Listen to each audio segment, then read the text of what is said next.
पूर्व प्रधानमंत्री राजीव गांधी की जयंती पर दक्षिण मध्य मुंबई महिला कांग्रेस की जिला अध्यक्ष प्राज्योति हंडोरे के नेतृत्व में नारी न्याय सम्मान समारोह का आयोजन किया गया, जहां पर राष्ट्रीय महिला कांग्रेस अध्यक्ष अलका लांबा ने मौजूद रहकर नारी न्याय के हक के लिए आवाज उठाई। साथ ही उन्होंने महिलाओं से किसी भी तरह की अनहोनी के लिए अपने आप को पूरी तरह से तैयार रखने का आह्वान किया। जिस तरह से देश में आए दिन बलात्कार की घटनाएं सुनने को मिल रही हैं, इस पर बात करते हुए उन्होंने कहा कि सरकार को इस तरह की घटनाओं को लगाम लगाने के लिए ठोस कदम उठाने पड़ेंगे, तभी देश की बेटियां पढ़ पाएंगी और सुरक्षित रह पाएंगी। मुंबई से ग्लोबल चक्र न्यूज के लिए कैमरामैन अमर रावत के साथ संध्या श्रीवास्तव की रिपोर्ट। मैं अपनी बात को रखूं उससे पहले जो तस्वीर आप देख रहे हैं वो शख्स भारत का सबसे युवा प्रधानमंत्री रहे श्री राजीव गांधी जी, देश का सबसे युवा प्रधानमंत्री, भारत रत्न है वो, उन्हें भारत रत्न से नवाजा गया। वो भारत रत्न श्री राजीव गांधी जी, वो शहीद हुए इस देश के लिए, वो शहीद राजीव गांधी जी है हमारे बीच में। और आज हम सब श्री राजीव गांधी जी के 80वां जन्मदिन मना रहे हैं। 80 साल के अगर राजीव जी हमारे बीच में होते, 80 साल के होते। आज हमारे बैनर में लिखा है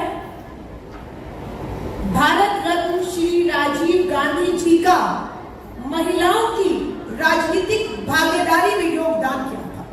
इस आदि आबादी जो आज हमारे सामने बैठी है, श्री राजीव गांधी जी ने हमारे लिए क्या किया, क्या देकर गए हमें विरासत में, आज बताना चाहती हूँ।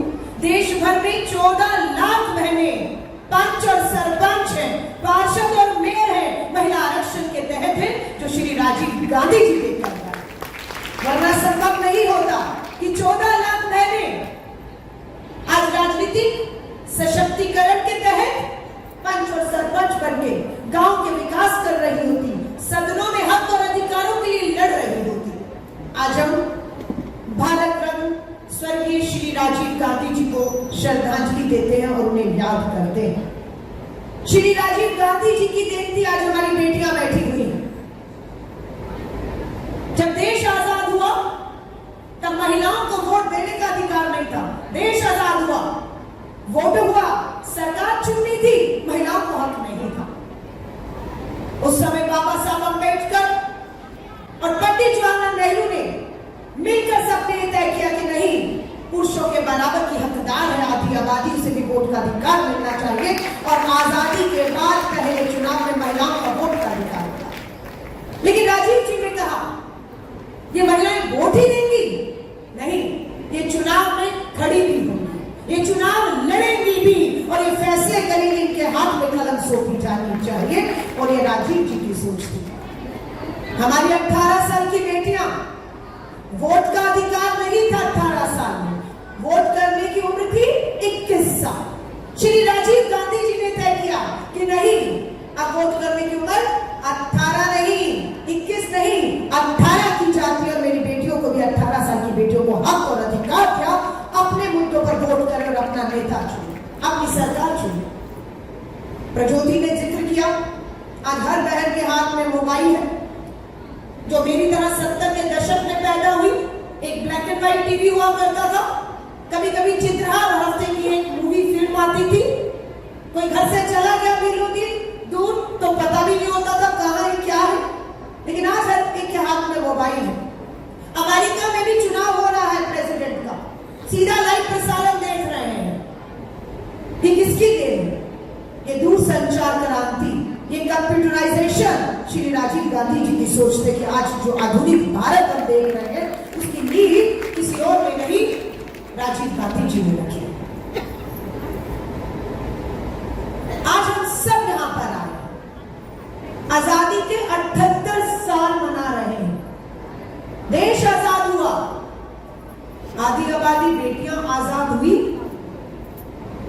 आजादी महसूस करती है, आजादी से बिना खौफ बिना डर अपनी मर्जी से कहीं आजा सककर जिंदगी में कुछ करना चाहती है तो कर पा रही है।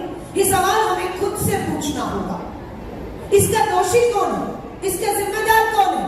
वो आधी आबादी या हम भी इसके दोषी हैं कि आज देश तो आजाद हो गया। 15 अगस्त को हमने आजादी के 78 वर्ष मनाए। आए, पर आज पता चलता है कि बदलापुर में स्कूल में पढ़ने वाली बच्ची भी सुरक्षित नहीं है, उस पर भी गलत निगाह डाली गई, इसके साथ भी शारीरिक छेड़खानी की गई।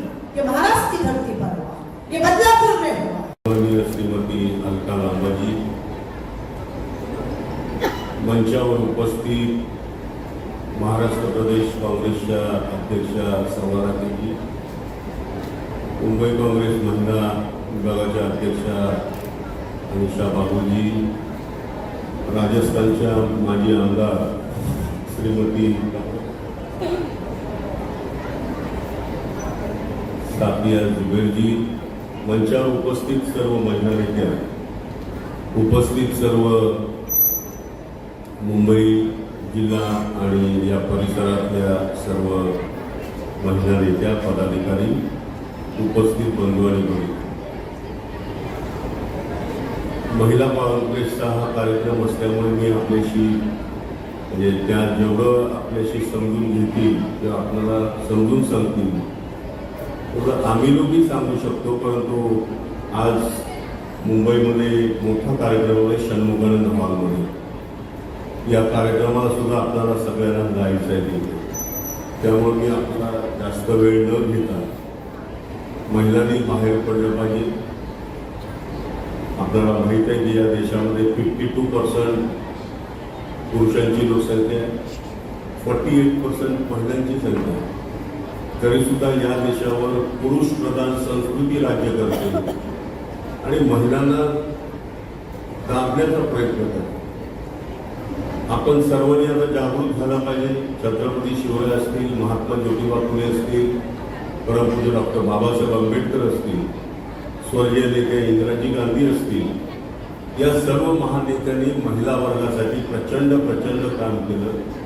महिलांना जागृती महिलांमध्ये आणण्याचा प्रयत्न केला, महिलांना शिकण्यासाठी संधी उपलब्ध करून दिल्या आणि त्याही पुढे जाऊन स्वर्गीय नेते राजीवजी गांधी यांनी महिलांनी नुसतं शिकून सवरून मोठं होता एक जी तांत्रिक बाजू आहे किंवा तंत्र शिक्षण आहे, या तंत्र शिक्षणाच्या माध्यमातून विज्ञानाच्या माध्यमातून त्यांनी सुद्धा पुढे यायला पाहिजे, ही भूमिका त्यांनी घेतली। इथे मोबाईलचा उल्लेख झाला, त्याचे जनक राजीवजी गांधी आहेत, त्यांच्या संबंधामध्ये बोलण्यासारखं खूप आहे। मी पुन्हा एकदा त्यांच्या जयंतीच्या निमित्तानं आपल्याला शुभेच्छा देतो आणि या ठिकाणी थांबतो, राजीवजींना अभिवादन करतो। धन्यवाद।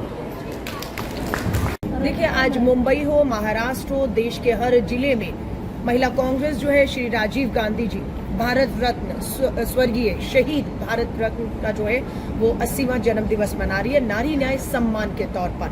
आज इस देश की आधी आबादी अपनी सुरक्षा, अपना हक, अपने अधिकारों के लिए संघर्ष कर रही है। जब मैं यहाँ पर बैठी हूँ सेंट्रल मुंबई के अंदर, हमारी प्रज्योति जी जिला अध्यक्ष हैं, अनिशा जी, संध्या जी, हमारे साथ हमारे राज्यसभा सांसद भी हैं चंद्रकांत जी, हम सब लोग इस बात को लेकर चिंतित हैं कि महाराष्ट्र में जब हम बैठे हैं तो बदलापुर में स्कूल के अंदर एक अध्यापक नाबालिग बेटी के साथ गलत काम करते पाया जाता है। हिम्मत कहाँ से आ रही है हमें समझ नहीं आता है। कलकत्ता में सुरक्षित जगह है, अस्पताल के अंदर डॉक्टर बेटी के साथ सामूहिक बलात्कार, हत्या।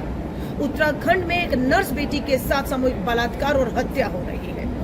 कारण हम सबको पता है कि क्या कारण है, क्यों हम चूक रहे हैं। पूरे देश में महिलाएं आज सुरक्षित नहीं है। कारण ये है कि अपराधी को सत्ता का संरक्षण प्राप्त है। कारण ये है कि अपराधी की सत्ता में भागीदारी है। सांसदों, विधायकों, मैं जब आपसे बात कर रही हूँ उत्तराखंड के अंदर जो हिमाचल के अंदर जो भाजपा का विधायक है उस पे गंभीर आरोप यौन उत्पीड़न के लगे एफआईआर दर्ज हो जाती है। प्रज्वल रेवन्ना कर्नाटक के सांसद रहे और चुनाव लड़ रहे थे। ब्रजभूषण शरण से न्याय मांग रही है उसके खिलाफ दिनेश फोगाट और साक्षी मलिक हमारी जो है। तो सारे देश में, आप जिस देश में आजाद भारत में अपराधियों को, बलात्कारियों को, हत्यारों को पैरोल पर बार बार छोड़ा जाता है, हरियाणा में हो रहा है। कौन छोड़ रहा है उन बलात्कार और हत्या के आरोपियों को पैरोल पर? पूछना चाहते हैं किसने गुजरात में हमारी बेटी के सामूहिक बलात्कारों को रिहा करके हार पहनाए और लड्डू खिलाए? जब सत्ता में बैठा हुआ ये खेल होगा तो बेटियां हमारी सुरक्षित नहीं होंगी। मैं नई मुंबई की उस पीड़ित परिवार को मिलकर आई, उस पिता से मिलकर आई हूँ जिसकी बेटी 6 तारीख से लापता थी और उसके बाद पुलिस ने कहा आ जाएगी। कोई कार्रवाई नहीं कि महाराष्ट्र पुलिस ने, प्रशासन ने गंभीरता दिखाई होती तो बेटी हमारे बीच में जिंदा होती, लेकिन पता लगता है नई मुंबई की उस बेटी का भी सामूहिक बलात्कार करके हत्या कर दी है। थाने में 9 साल की बेटी का शव सड़क पे लहूलुहान मिलता है, पता लगता है उसकी भी सामूहिक बलात्कार के बाद हत्या की है। मैं आज बदलापुर के लोग, महाराष्ट्र के लोगों को कहूंगी, समय आया है निकलिए बाहर। अपनी बहन, अपनी बेटियों को सुरक्षित समाज देना हम सबकी जिम्मेदारी है। लड़िए इनकी सुरक्षा के लिए इन सरकारों से, चाहे वो सरकार किसी की भी क्यों ना हो, लेकिन सत्ता का संरक्षण जब तक इन्हें मिलता रहेगा बेटियों के प्रति अपराध नहीं रुक पाएंगे। ये कहते हैं बेटी पढ़ाओ बेटी बचाओ, हम ये कहते हैं बेटियां पढ़ रही हैं लेकिन बेटियां बच नहीं पा रही हैं। डॉक्टर बेटी है, स्कूल में पढ़ने वाली बेटी है, नर्स है, कहीं भी कामकाजी महिला है, कोई भी इस देश में आज सुरक्षित नहीं है। महिलाओं के प्रति अपराध में बढ़ोतरी हुई है और सबसे बड़ी बात है कि सत्ता में बैठी सरकारें इन अपराधियों को संरक्षण दे रही है और बेटियों को न्याय से दूर कर रही है। इसीलिए नारी न्याय हम सम्मेलन का आयोजन करके हमारी जो समाज में बहनें आगे आ रही हैं उन्हें हम ताकत देंगे, सम्मानित करेंगे और उनकी हम हिम्मत बनेंगे कि इस लड़ाई को हम सबको मिलकर लड़ना और जीतना होगा।